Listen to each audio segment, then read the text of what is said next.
एक बार की बात है, विलोब्रुक के छोटे से शहर में सड़क के अंत में एक आकर्षक पुराना घर था। इसमें एक सफेद पिकेट की बाड़ थी। इसकी दीवारों पर आइवी लता रेंग रही थी और एक चरमराता हुआ सामने का बरामदा था। इस घर को एनचैंटेड कॉटेज के नाम से जाना जाता था, लेकिन कुछ लोग कहते थे कि यह भूतिया है। इस शहर में लिली नाम की एक बहादुर और जिज्ञासु लड़की रहती थी। एक दिन जब पत्तियां सरसरा रही थीं और हवा रहस्य फुसफुसा रही थी, लिली ने एनचैंटेड कॉटेज से मदद के लिए एक हल्की सी चीख सुनी। अपने माता पिता की इच्छा के विरुद्ध उसने जांच करने और पता लगाने का निर्णय लिया कि क्या हो रहा था। लिली ऊंचे बगीचे में दबे पांव चल रही थी। उसका दिल उसकी छाती में धड़क रहा था। सामने का दरवाजा चरमराकर खुला, जिससे एक मंद रोशनी वाला दालान दिखाई देने लगा। वह सावधानी से अंदर दाखिल हुई। उसकी आंखें आश्चर्य से चौड़ी हो गईं। अचानक दरवाजा उसके पीछे से बंद हो गया, जिससे वह अंदर फंस गई। जैसे ही उसने दरवाजा खोलने की कोशिश की, लिली को अपने गाल पर ठंडी हवा का झोंका महसूस हुआ। वह घूमी और हाँफने लगी।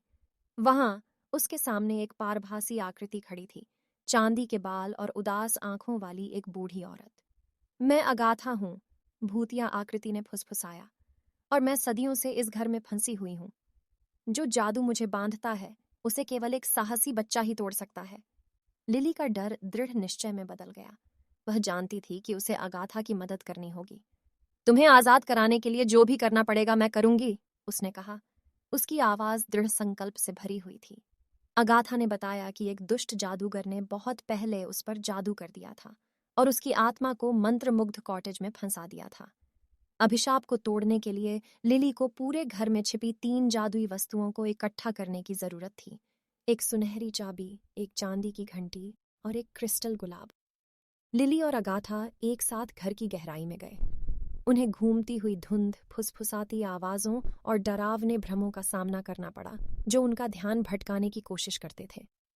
लेकिन लिली विचलित नहीं हुई। उसने अपने दिल और अपने अंतर्ज्ञान का पालन किया, जिससे वह उन खजानों के करीब पहुंच गई जो अगाथा को बचाएंगे। घंटों तक खोजने के बाद लिली को अटारी में एक प्राचीन ट्रंक के अंदर छिपी हुई सुनहरी चाबी मिली। इसके बाद उन्हें धूल भरी पुरानी लाइब्रेरी में रखी चांदी की घंटी मिली। आखिरकार घर के पीछे भूले हुए बगीचे में उनकी नजर क्रिस्टल गुलाब पर पड़ी, जो अलौकिक सुंदरता से जगमगा रहा था। तीनों वस्तुओं को हाथ में लेकर लिली और अगाथा दालान में लौट आईं। लिली ने ताले में चाबी लगाई, चांदी की घंटी बजाई और दरवाजे पर लगे क्रिस्टल गुलाब को धीरे से छुआ। तेज रोशनी के विस्फोट में दरवाजा खुल गया और अगाथा की आत्मा मुक्त हो गई।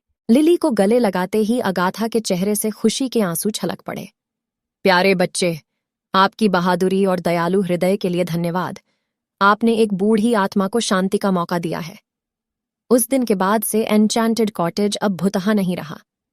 इसके बजाय यह गर्मजोशी और खुशी का स्थान बन गया।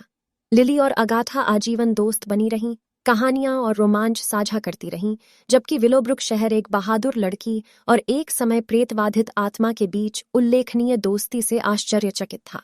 और इस तरह लिली और अगाथा की कहानी दूर दूर तक फैल गई, जिससे बच्चों को अपने डर का सामना करने और अप्रत्याशित से दोस्ती करने की प्रेरणा मिली। एनचैंटेड कॉटेज आशा का प्रतीक बन गया, जिसने सभी को याद दिलाया कि कभी-कभी सबसे डरावनी जगहों में सबसे बड़ा जादू और दोस्ती हो सकती है। अगर आपको यह वीडियो पसंद आया तो हमारे चैनल को सब्सक्राइब करें और बेल आइकन दबाएं।